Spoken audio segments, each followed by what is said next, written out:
Hi everyone, it's Jeff here from Avada. Welcome back to the channel.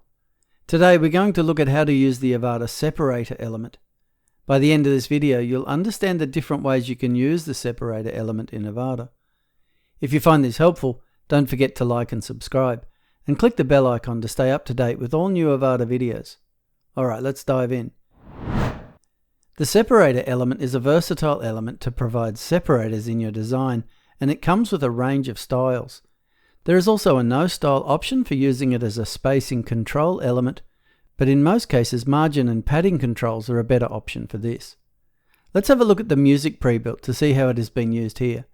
If I scroll down past the top container, the first container under this has a separator right at the top. Let's edit this separator to look at the options. In the General tab, the main option is the style. Here you can choose from default, no style, single border solid, which is the style being used here, and it's also the default, as well as double border solid, single border dashed, double border dashed, single border dotted, double border dotted, shadow, and wavy. There are also the usual element visibility and CSS class and CSS ID options here, which allow you to respectively hide or show the element on various screen sizes or to make further CSS customizations. Now let's look at the Design tab, as that's where the styling takes place. The first option here is the Flex Grow option. We will cover this at the end, but basically what this option offers is the ability for the separator to grow into the available space in a column, which gives you an easy way to align content inside columns in a row. The next option is Margin. This controls the spacing above and below the separator and is the main control for spacing, and in this instance it's empty. This is because the designer wanted the separator right at the top of the container, and instead of using the margins in the separator to add space at the bottom, they have used bottom padding on the containing column.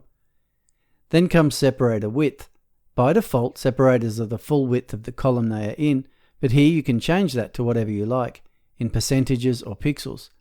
Here it is set to 40%, and under that the option for alignment is set to center. With these couple of options, it's easy to create a whole range of unique separators. The option below this is border size, and this controls how thick the separator line is. It can be anywhere from 0 to 50 pixels. Here it is at 16 pixels to create a nice fat line. After this is an option for the separator color, and of course you can choose any color you like. Here it's set to color 4. Obviously if you choose no style, no color will show, as no style is designed to be used for spacing control when necessary, whereas the other styles are more for visual separation. Select Icon as the next option, and here you can choose an icon to show in the middle of the separator. I will just customize this separator to show how this works. First up, I will adjust the margin to move this separator off the top of the container, and I'll change the border size back to 3 pixels. So now I can choose my icon, and I will just choose this star icon. The next option controls the icon size. You can increase the icon size all the way up to 100 pixels, but I'll settle for 36.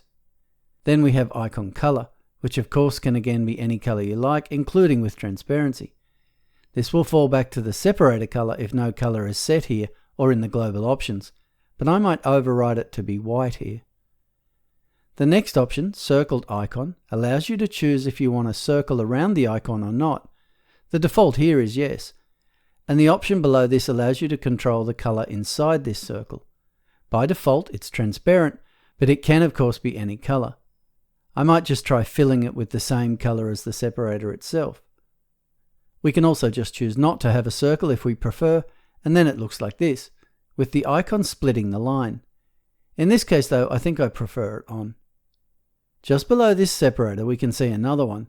Title elements also include a separator option, but this one is an instance of the separator element. Editing it, we can see that again it's using the single border solid style, but this time it's using the default grey of color 5 with a 40 pixel margin below it, and it has a border size of only 2 pixels. It has no icon, but the width is 300 pixels and it is centered. Separators can also be invisible, but this approach is generally best used between elements that have no margin or padding controls. Almost all elements now have this, but there are a few that don't, such as the code block element. Spacing between columns and containers is also best adjusted with column margins and paddings, so check out the How to Control Spacing in Avada doc for more information about that. There are, however, a few scenarios where invisible separators are great for controlling spacing. It's basically when you have multiple columns in a row and you want them to be the same height. This can be in normal page content and also when using postcards. And both rely on the flex grow option in the separator element. Let's have a look at that. Okay, so here we have 3 columns in a row, but they are all different heights. Now if I go to the parent container's column alignment option and set it to stretch, the columns stretch to match each other's height.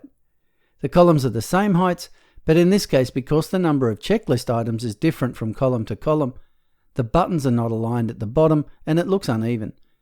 Enter the separator element. I'll add it here in the first column under the checklist, and I will just set the style to no style so it's invisible. Then on the design tab, if I set flex grow to 1, we can see the column immediately pushes the button down to align with the last one. So what it's doing here is telling the separator to take up the available space. As the description notes, flex grow controls the amount in parts of the available space inside the flex column the separator should take up. If the separator is the only element in the column using flex grow, any value above 0 will let it take up all available space. So now if I clone the element and drag one over to the other shorter column, the buttons all align. It's basically the same concept when using a postcard.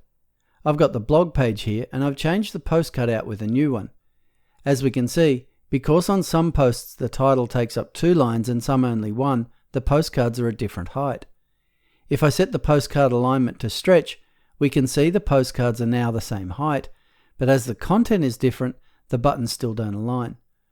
So here I will edit the postcard and add a separator element under the title here. I will set it to no style and then set flex grow to 1. So if we now save that and come back and save and refresh the blog page,